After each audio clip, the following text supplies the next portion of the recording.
Collector 10:30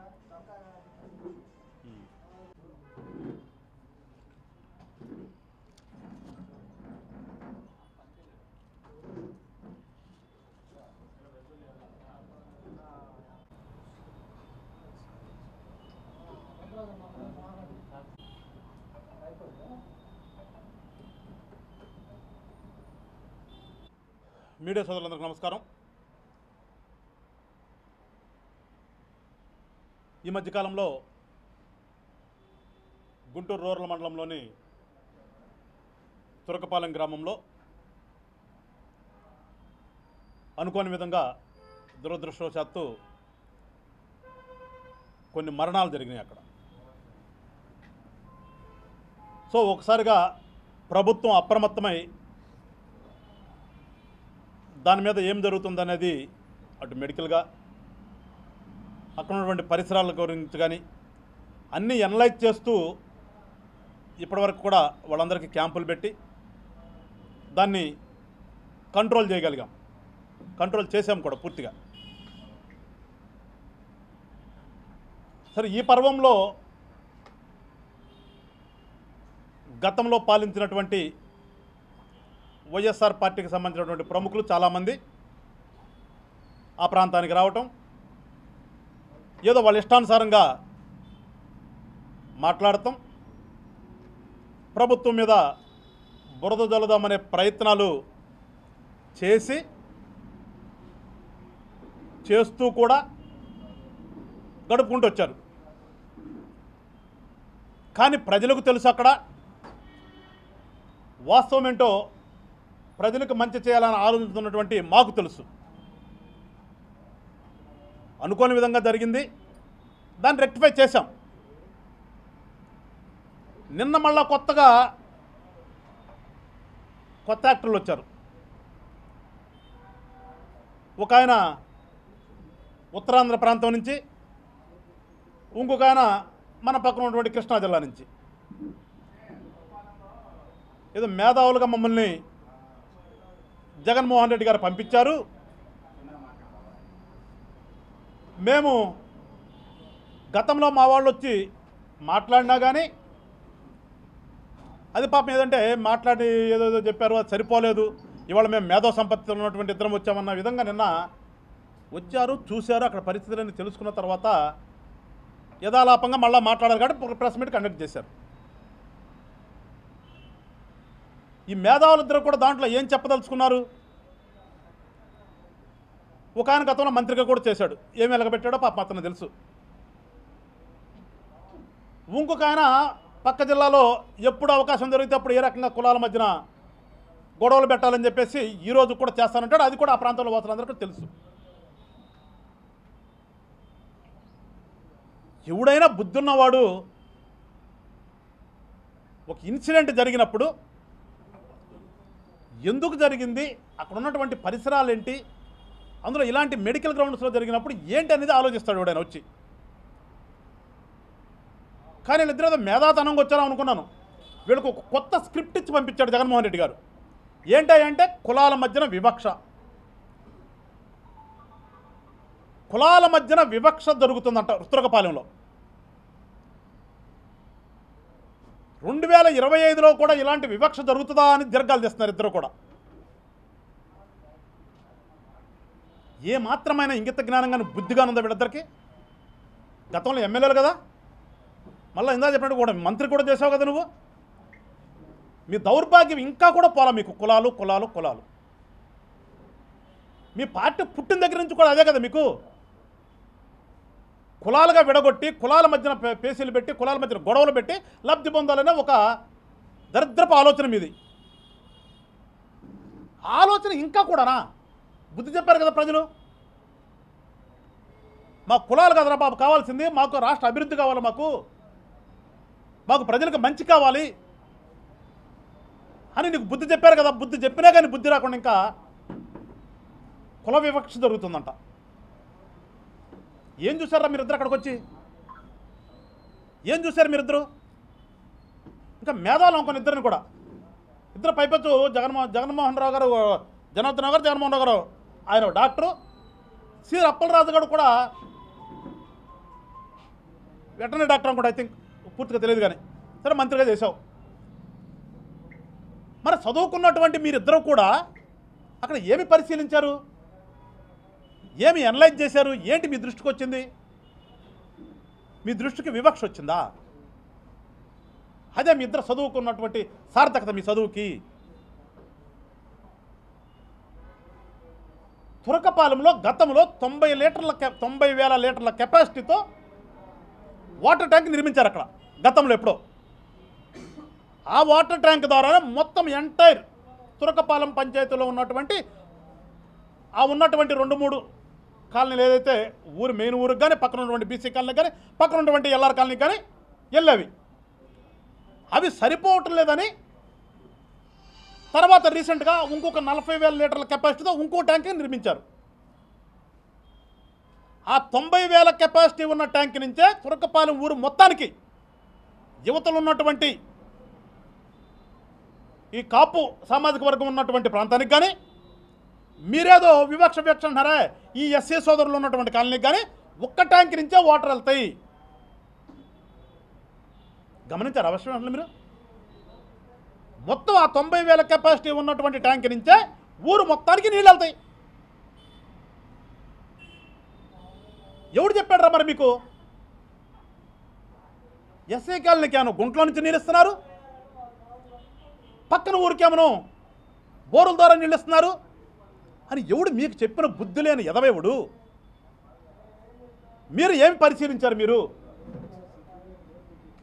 ఏమీ లేకుండా ఊరకనే ఒక స్క్రిప్టు తాడేపల్లిలో తయారు చేస్తే దాన్ని పట్టుకుని వచ్చి ఇక్కడ కులాలు వివక్ష. అరే ఎందుకురా మీ చదువు తగలయ్యా? మీరు చదువుకున్న చదువు దేనికోసం? మీ చదువు ఎందుకు? మీ రాజకీయం ఎందుకు? మీకా గతంలో జనం ఓట్లేసింది. ఒకసారి రాజకీయ నాయకుడు అవతారం ఎత్తిన తర్వాత ప్రజా జీవితంలోకి వచ్చిన తర్వాత మాట్లాడే ఇవి కులాలు వివక్ష. ఒకసారి మా సిద్ధాంతాలు పంపించడం చదువుకున్నాడు. కులాలు మతాల ప్రస్తావన లేని రాజకీయాలు చేద్దామని చెప్పి ఒక పక్కన మేము చెప్తూ ఉంటే మాట్లాడితే కులం, మాట్లాడితే శవాలు. మీకు ఒక పక్కన శవం కావాలి, ఒక పక్కన కులం కావాలి. ఇంతకు మించి మీరు చేసే రాజకీయం ఏంటి అసలు? మీరు నేను వచ్చి చూసామంటున్నావు కదా, రాండి ఇప్పుడు చెప్తున్నా. నేను మా కవర్ చేస్తాం, మేము కూడా వచ్చేవాళ్ళం కదా. పంచాయతీరాజు విఫలమైంది నడుస్తున్నారు. పంచాయతీరాజు ఏం విఫలమైంది? పంచాయతీరాజు అసలు మీ 5 సంవత్సరాల కాలంలో పంచాయతీరాజు అంటే ఏంటో మీకు తెలుసా? పంచాయతీలు అంటే ఏంటో తెలుసా? పంచాయతీ ప్రెసిడెంట్లకు ఉన్నటువంటి విలువ కానీ వాళ్ళకి ఇచ్చేటువంటి గౌరవం కానీ ఏనాడైనా మీరు ఆలోచన చేశారా? అసలు పంచాయతీ గురించి తెలుసా మీకు? పంచాయతీలను నాశనం చేసి నిర్వీర్యం చేసి ఒక సచివాలయ వ్యవస్థ పెడుతున్నాము, ఒక వాలంటీర్లను పెడుతున్నామని మీ కార్యకర్తలను తీసుకొచ్చి అక్కడ కూర్చోబెట్టి మీరు డబ్బులు దండుకోవడానికి కొత్త బిల్డింగులు కట్టి ఇవంతా కూడా ఏంది? మీ క్విట్ ప్రోకనే కదా. ప్రభుత్వంలో ఉన్నటువంటి సంపదనంతా తీసుకొచ్చి రూములు అన్నావు, వాలంటీర్లు అన్నావు, సచివాలయాలు అన్నావు. ఈ పంచాయతీలో ఉన్నటువంటి ట్యాంకులన్నిటికి కూడా ఏదో మేము కొత్తగా ఇచ్చేస్తున్నామని చెప్పి అన్నిటికీ రంగులేసావు. నీ కలర్లు సిగ్గనిపించట్లా? ఇప్పటికప్పుడు చూసుకో. ఇప్పుడు కూడా కొన్నిసార్లు ఉన్నాయి మీరు వేసుకున్న కలర్లు. పంచాయతీలో మీరు కలర్లు వేసుకోవడం చెప్తే పంచాయతీలో ఉన్నటువంటి వాటర్ ట్యాంక్కి ఏదో చెప్తున్నాను అప్పలరాజు గారు, మీరు వచ్చిన తర్వాత 40,000 కొత్త కలెక్షన్లు ఇచ్చావా? ఏమాత్రమైన నీకు అసలు అవగాహన ఉందా దాని గురించి? జలజీవన్ మిషన్లో గతంలో మీరు నాశనం చేస్తే వచ్చినటువంటి ఫండ్ అంతా కూడా నిర్వీర్యం అయిపోయింది కదా, తెలీదా నీకు? ఆ జలజీవన్ మిషన్ కింద ఏ రకంగా పాలసీ ఉంటుందో, ఏ రకంగా విధి విధానాలు ఉంటాయో నీకు తెలుసా అసలు? మీకు నీ దగ్గర నుంచి మొదలు పెడితే మీ ముఖ్యమంత్రి దాకా తెలుసా మీకేమన్నా? ఊరికి ఏదో డబ్బులు వచ్చేస్తాయని చెప్పి ఒక కాంట్రాక్ట్ కోసం సృష్టించుకొని అక్కడొకట బిగిచ్చేసి అది సిస్టమ్ కాదని చెప్పి తెలిసిన తర్వాత నిర్వీర్యం అయిపోతే ఎంత డబ్బు నాశనం చేసావు నువ్వు? పూర్తిగా జలజీవన మిషన్లో నదుల నుంచి, కాలువల నుంచి, ట్యాంకుల నుంచే వాటర్ తీసుకోవాలి, బోర్లు వేయకూడదు. ఇంగిత జ్ఞానం మీకు ఉంది అసలు? మీరు బిల్లులు చేసుకోవడం కోసం అక్కడొక బోర్ వేసి ఏదో ట్యాపులు ఇచ్చేసేసి మేమేది ఇచ్చేసామని చెప్పేసి పైన రంగులు వేసుకుని ఎక్కడన్నా ఒక్కసారి నీళ్ళు వచ్చినాయా? నువ్వు వచ్చి ఇవాళ మమ్మల్ని క్రిటిసైజ్ చేస్తావా? నీకు ఏమైనా సిస్టమ్ తెలియచ్చు అసలు? నీకు ఏం తెలుసు? నువ్వు వచ్చి పుత్రకపాలన మాట్లాడుతున్నావు నువ్వు. ఒకటే ఒక్క పదంతో మీరు వచ్చారు, కుల వివక్ష అక్కడ వేరు చేయాలి, తురకపాలెంలో ఎస్సీ సోదరుల మధ్యన అక్కడ ఉన్నటువంటి రిమైనింగ్ కులాల మధ్యన గొడవలు వెంటనే పెట్టాలి. అసలు ఎందుకు చచ్చిపోయారు, ఏ రకంగా చచ్చిపోయారో ఆ ఎస్సీ కాలంలో ఉన్నటువంటి ప్రతి ఒక్క కుటుంబానికి తెలుసు. తెలియంది నీకు. వాళ్ళు దీర్ఘకాలికంగా ఉన్నటువంటి వ్యాధుల వల్ల చనిపోయారు అనే విషయం ప్రతి ఒక్కరికి తెలుసు కుటుంబంలో. ఇవాళ ఒక మనిషిని పట్టుకుని ఒక హాస్పిటల్ తీసుకుపోతే వాళ్ళకి టెస్టులు చేసి ఏదో ఒక జబ్బు ఉందని చెప్పేటటువంటి పరిస్థితులు ఇవాళనే. ఆ పరిస్థితులు ఒకసారిగా చచ్చిపోయారని మేము ప్రభుత్వం తరపున స్పందించి వెంటనే ఏంటని ఎంక్వైరీ చేస్తే అక్కడ ఏదో బ్యాక్టీరియా వచ్చింది. అసలు సహజం కదా, నువ్వు మేధావులు కదా మీరిద్దరు. బ్యాక్టీరియా అనేది సహజంగా ఉండేటటువంటి గుణం ఉన్నది కదా. ఇక్కడ కూడా ఆ బ్యాక్టీరియా ఎక్కడి నుంచి వచ్చింది? బోరు వాటర్లో వచ్చింది. మిస్టర్ సీదిల అప్పలరాజు అండి జగన్మోహన్ గారు మీరిద్దరు కూడా ఒకసారి వెళ్ళి కూర్చోండి, అక్కడికి వెళ్ళి, ఇద్దరు డాక్టర్లు కదా. అది వచ్చింది గుంట్లో నీళ్ళలో కాదు, అక్కడ ఉన్నటువంటి బోరు వాటర్లోనే వచ్చి కనిపించింది. అది గతంలో కొంత లోతులో ఉండేటటువంటిది ఇవాళ ఒకసారికి యాక్టివ్ అయి పైకి వచ్చింది. కానీ దానివల్లే మరణాలు జరగలేదు. జరిగిన మరణాలన్నీ కూడా గతం నుంచి వాళ్ళకు ఉన్నటువంటి జబ్బుల ద్వారా. ఇంకా చెప్పాలంటే నేను చించుకుంటున్నావు, ఖచ్చితంగా అది మీ టైంలో ఇచ్చినటువంటి స్పూరియస్ లిక్కర్ వల్ల అక్కడ ఎక్కువ మంది చచ్చిపోయారు. మీ టైంలో వచ్చినటువంటి స్పూరియస్ లిక్కర్ వల్లే ఆ రోజున ఎవడు కూడా ఇవాళ చచ్చిపోరు. తెలుసు కదా, మీరు డాక్టర్లే కదా. ఇవాళ ఒక యాక్ట్ జరిగితే దానికి కొంత టైం తీసుకుంటుంది.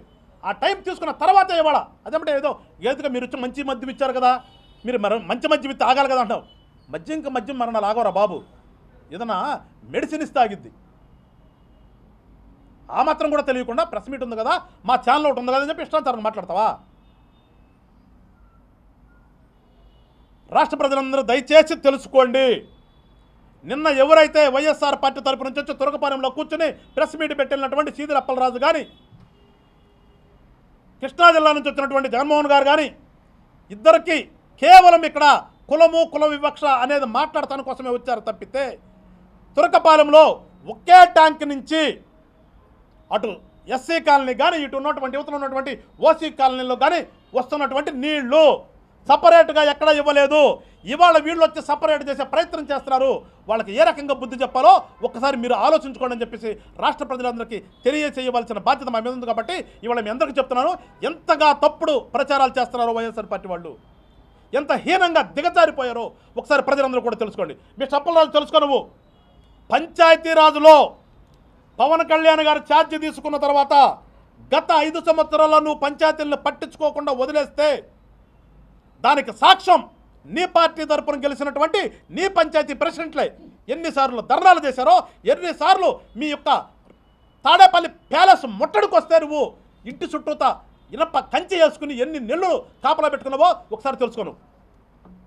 నీ పార్టీలో నీ ప్రభుత్వం వచ్చిన తర్వాత నీ పార్టీ తరపున గెలిచినటువంటి సర్పంచులు నీ నాయకుడు ఇంటి మీద దాడి చేయడానికి వస్తే ఇంటి చుట్టూత కంచె పెట్టుకుని ఎన్ని నెలలు కాపలా కాసుకున్నావో ఒకసారి గుర్తెరిగి సిగ్గు తెచ్చుకో. అది వదిలేసేసి వాళ్ళు నువ్వు పంచాయతీని మేము నాశనం చేసామా?